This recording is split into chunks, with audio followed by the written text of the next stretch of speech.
The brand new Escape From Tarkov wipe is just around the corner in early August, which has been confirmed by BSG as coming. But there is a couple of things that we want to cover as to what is coming with the wipe, what you can expect in the next week or so with the pre-wipe events that will be coming out during that time, and the sort of things that you can expect as well with regards to the new content that is coming with Escape From Tarkov. So without further ado, let's jump into some of the things that was confirmed by BSG within the latest Tarkov TV, and some of them that have been kind of pulled across from a little bit ago. And so with the latest update or the new update that will be coming out, it will be patch 0.15, which will come out with a wide variety of changes.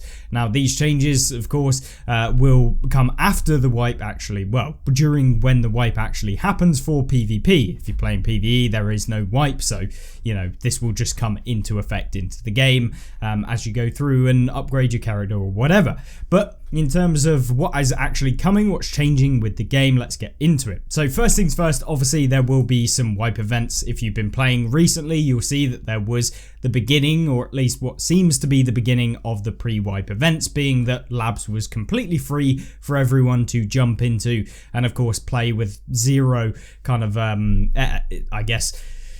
zero cost. And so people were going in, they were farming up a ton of rubles. If you're playing PvE, it was available to both PvE and PvP, as we expect most of these events will be available in. So I expect that we'll both be seeing both PvE and PvP actually having these events going on within the game.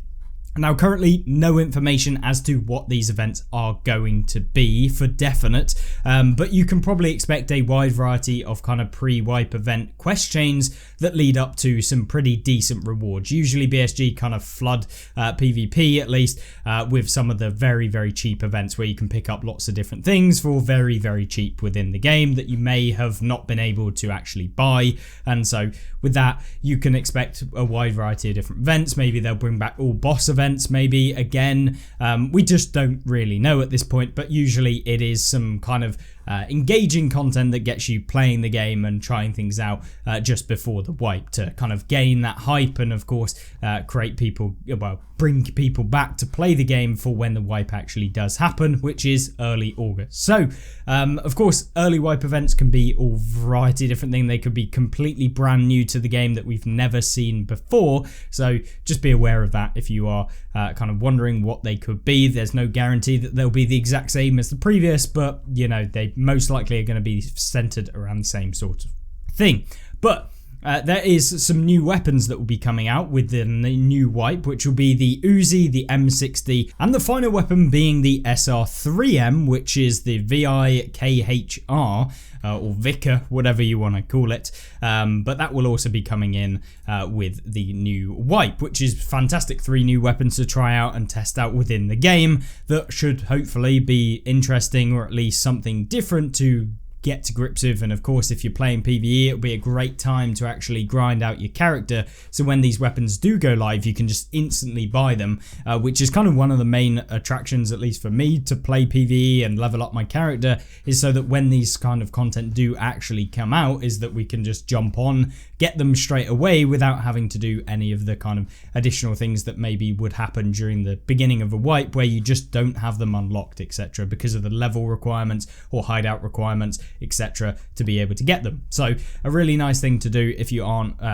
really particularly interested in events and stuff that go on in Tarkov is of course level up your character on PvE if you do have the mode, so you can test out these weapons and get to grips with them before they actually are available within PvP, or within your reach I should say, within the PvP mode. Both of these the game modes will have these weapons at the same time, so regardless you can get them pretty quick on PvP hopefully.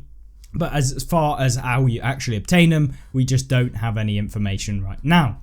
Of course, then this comes into, there are 2 new hideout zones. We have the Cultist Circle, which is available, and this will become available with the new wipe, which is essentially a zone at which you sacrifice gear or weapons or various different things for a chance, I would assume, at getting better gear or better kind of items out of them, more valuable items, but also having a risk factor similar to what I'd expect with the scav case and scav boxes and everything like that, whereby whereby you put in an intel folder with the hopes of getting key cards, or maybe even getting yourself some better gear, or maybe getting money's worth back from that. I would assume the cultist sacrifice or circle will actually be the exact same in terms of that kind of mechanic where you trade in stuff in the hope of getting stuff better. And that's kind of what I'd expect with that. But of course, we'll wait and see as to when the more information gets released, and we'll cover that on the channel. So then we move into hideout zone for mannequins. So this is a mannequin kind of zone within your hideout where you can kit out mannequins with different gear. Might be useful for just inventory management. Not entirely sure whether they share the exact same stash space, whether it's just like a cosmetic, or where it still remains in your stash but ends up that it just kind of overlays over the mannequins. So it could potentially be that they are separate kind of slots that you can put your gear into and save yourself some space within your stash, which I think would be a better option for BSG to go down, and hopefully that's what they're going to do with the mannequins. But the mannequins themselves, literally as you'd expect, just mannequins, similar to what you would see in Kibba or somewhere like that, whereby it just has armor on it and you can take that armor off and put whatever you want on that actual mannequin, and so you can then save yourself some space, I would assume. Then we've got the new factory reskin. This will come in. Of course, it's just some graphical updates to factory. I don't think a whole lot has changed from what I've heard from people who have actually seen the map itself, but nothing too major with regards to that. Just a factory reskin to bring it into line with some of the other maps that have come out later on, and bring it into the same sort of level of graphics quality. Of course, then we've got location to location travel event, which is kind of interesting, whereby you can travel between locations through the actual game itself, kind of, I would assume, as a bit of a test for when they do actually implement the open world feature of Tarkov, which is planned, but of course not going to be released, I would assume, with the latest or the new wipe, but more so with the release of 1.0. I would assume this being a bit of a tester. The location to location travel will essentially mean that you have special extracts on the map where you go to, and then you say you're on customs and you're like, I want to travel to Lighthouse or whatever, and you can do that via certain extracts, and those special location extracts will of course probably have some sort of requirement for you to actually travel between the locations, something maybe you have to do in the raid, or maybe something you have to bring into the raid to kind of sacrifice at that location in order to get to the next one. It's just unknown at the moment in terms of what the mechanic is going to be behind actually traveling between the locations, but it's a pretty interesting idea that I think will be kind of cool to see within Tarkov. But of course, this could be extremely broken, but we'll see how it goes when it does eventually get released. There is also mortar strike events coming into the game. Not entirely sure whether they're going to be particularly fun if you're playing PvP with mortars just coming in and blowing your legs off, but I would assume that this is something that you can avoid. I believe Nikita himself actually said that you can either kind of avoid certain areas to avoid the mortar mechanic or event itself within your raids, and I believe it's some sort of random chance of this actually happening within your raids, so maybe not guaranteed every raid, but of course some people use that to their advantage, I expect, to get some pretty interesting gameplay, maybe trapping people within the mortar zone and what have you. I think it's an additional extra and will be kind of in there either way. Now, one thing I forgot to mention about the location to location travel, however, is that this, once it's actually introduced as part of an event, it will be available then forever. So that actual location to location will be available once that event ends, regardless. So you'll be able to do that to your heart's content. Then there's going to be tripwires and landmines, which are always going to be interesting, especially for the rats of Tarkov, jumping around and placing down landmines to watch people blow up in front of extracts. Now, I would hope that they have some sort of zone at which you cannot actually put landmines and tripwires next to extracts, but you know, I guess we can see there is some feature to be able to disarm the actual landmines and tripwires, which I think will be good. But of course, there's always going to be that instance where you run through a building and, oh, my legs are blown off. Whether this is going to be a good feature, I'm not entirely sure, and that's up to your interpretation, whether you think having tripwires that can be set on doors or dead bodies or whatever is going to be particularly very fun. But that is to be seen, and of course the gameplay can show something different. Now, that is not it. There will be a new boss as well that comes in, the partisan boss. Now, this sounds like a bit of a meme, and whether this will even actually enter the game is, you know, debatable. But essentially, it revolves around a boss that hunts down PMCs, especially ones with bad PMC karma. PMC karma kind of is a hidden statistic within the game, apparently, according to Nikita, and of course that means that you essentially, if you camping on extracts, if you're staying on extracts too long, so i.e. rats of Tarkov, camping in bushes for too long during the game, or sitting around in certain spots for a long period of time, this will kind of lower your PMC karma. Now, not the full extent of how the PMC karma system will work is completely unknown, and we'll only have to see as we go through, but I feel like that will be something kind of a bit weird to see. But a boss, the partisan boss, coming after you if you have been camping for a little too long during your games. Whether or not the PMC karma travels between each of the raids that you do is also unknown as to whether or not that is actually going to be a feature. In terms of the spawn rate of the partisan, we don't know about that either, whether it's 100% spawn on every single map or whether it's a specific map that is going to be featuring the partisan boss. Kind of unknown. Whether it will come out with the terminal kind of map that comes into the game at some point, probably on launch of 1.0, whenever that actually ends up materializing, as I'm sure many Tarkov players probably understand that that's been in the works for about a million years, but that will be coming in. The manual input of values in settings, so there's a lot of kind of settings and various different things. So when you go to, you know, graphics or whatever, and you want to add in kind of a value rather than just having a sliding scale, you'll be able to do that, I would assume, is what this is kind of intending. So you'll be able to put in certain values, like type them in. I think that's literally it. Just a little bit of a quality of life improvement for the settings page. We're also getting the clipping of headgear apparently fixed. Now, this will be an interesting one for sure. I'm sure that there will definitely be some bugs with regards to people putting on various different headgears and various different armor and stuff like that, and it ending up that somehow the armor is floating above your head. I have no idea, but hopefully it is all sorted and will come into the game, as this has been kind of lying around for a long time with regards to just a clipping of basically everything within your character. So yeah, we'll see that. I mean, here you can see that my armor is actually clipping into the cultist jacket, which is, I mean, it doesn't bother me. It's not a gameplay breaking thing, but I guess it's annoying to see if you are interested in having like the more realistic Tarkov experience, however much that might actually be.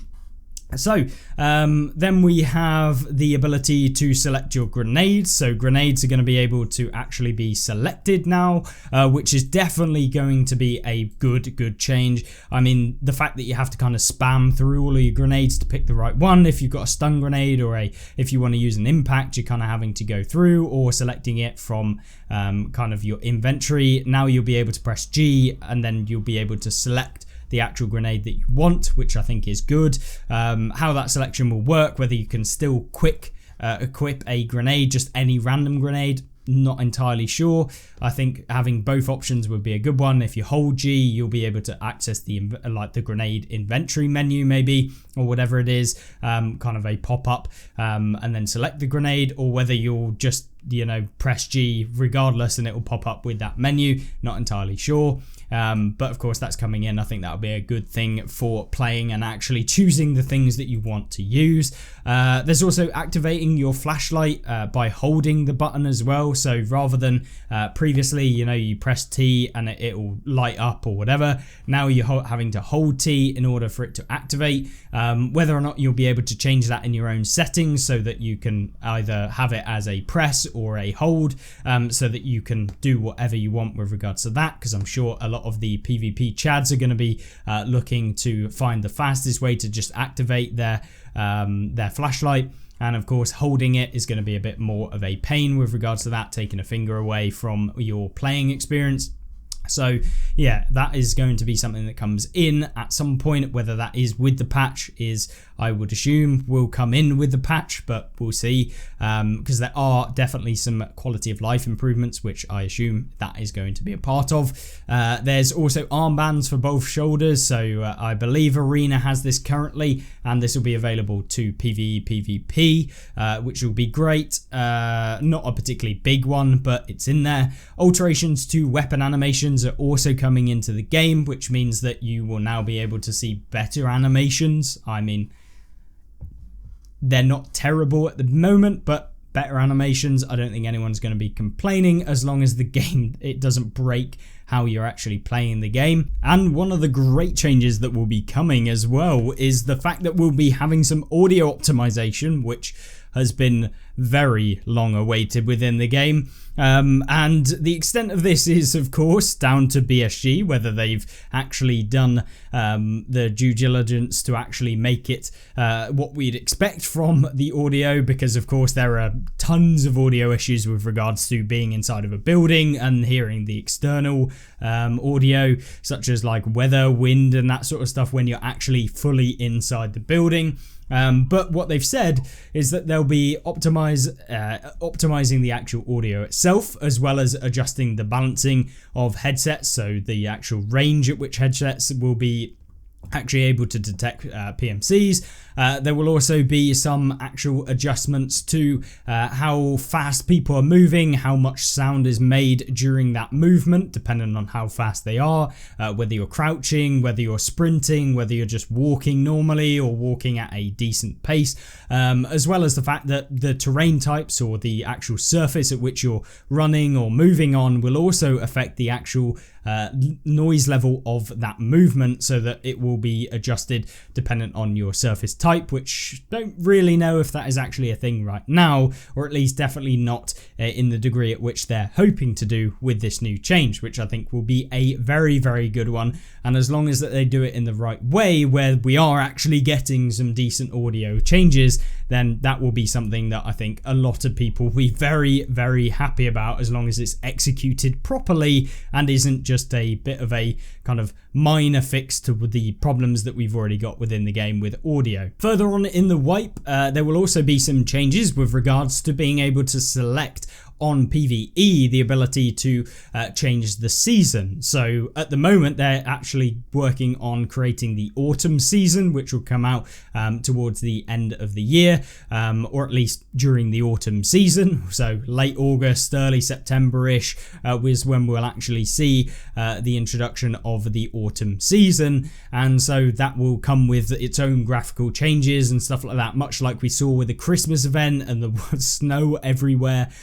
This sort of thing will come with the autumn ones. Trees, I'm assuming, being more brown than they currently are within the game. And if you play PvE, this is great news, because you're actually able to select the season that you want to play, or at least that's what they're intending to happen as well. So picking the ability to switch between the seasons is also something kind of interesting, as well as probably one of the biggest changes to PvE, the ability to actually choose the difficulty of the PvE itself. So being able to choose the difficulty of your AI. Already currently within the game we have a mode, and of course that is the co-op mode and the practice mode, which allows you to change the difficulty of the AI within the game, but introducing features to allow you to actually do it within your PvE experience will be coming at some point, whether they delay it, whether they actually implement it with the release of the new wipe, or whether this gets dragged on maybe a couple months later into the wipe. It's kind of a bit of a touchy subject, I guess, with regards to some people's opinions on it, and so I'm assuming that they'll do this maybe slightly later on in the wipe, but yeah, I would expect it relatively soon within the wipe itself when it does actually drop. So yeah, I think this is a brilliant change for a lot of people who play the PvE mode, and of course not really affecting anyone else. I would assume maybe there'll be some sort of system that avoids the amount of loot that you get in the game being absolutely broken if you play on a easy difficulty versus if you play on a harder difficulty, there being more loot spawns or something like that to kind of balance it out and make it rewarding for players that do choose the harder difficulty, whilst also kind of giving an incentive to people who want the easy option to kind of go forth and expand their skill level and that sort of stuff, so that then eventually end up playing PvP. And talking about PvP, there will also be some event only or only PvE or PvP events that will come out as well soon, and that means that there will be purely PvP events. They will not be available within the PvE mode, kind of making people play the PvP mode a little bit more and kind of get to grips with that if they've been playing a lot of PvE, and also kind of mixing it up, kind of getting that cross-contamination between the two modes and kind of creating a more community feel, I would assume, since it has been split quite badly with the release of PvE and PvP between the two. So hopefully these changes will be a good one for the game and will eventually end up being a very, very positive impact to the game. But these were some of the notes that I found noteworthy within the whole Tarkov TV, and to inform you guys, and hopefully you enjoyed this video. If you did, make sure to like it and of course subscribe down below if you want to see some more content, and I will see you in the next one. Goodbye.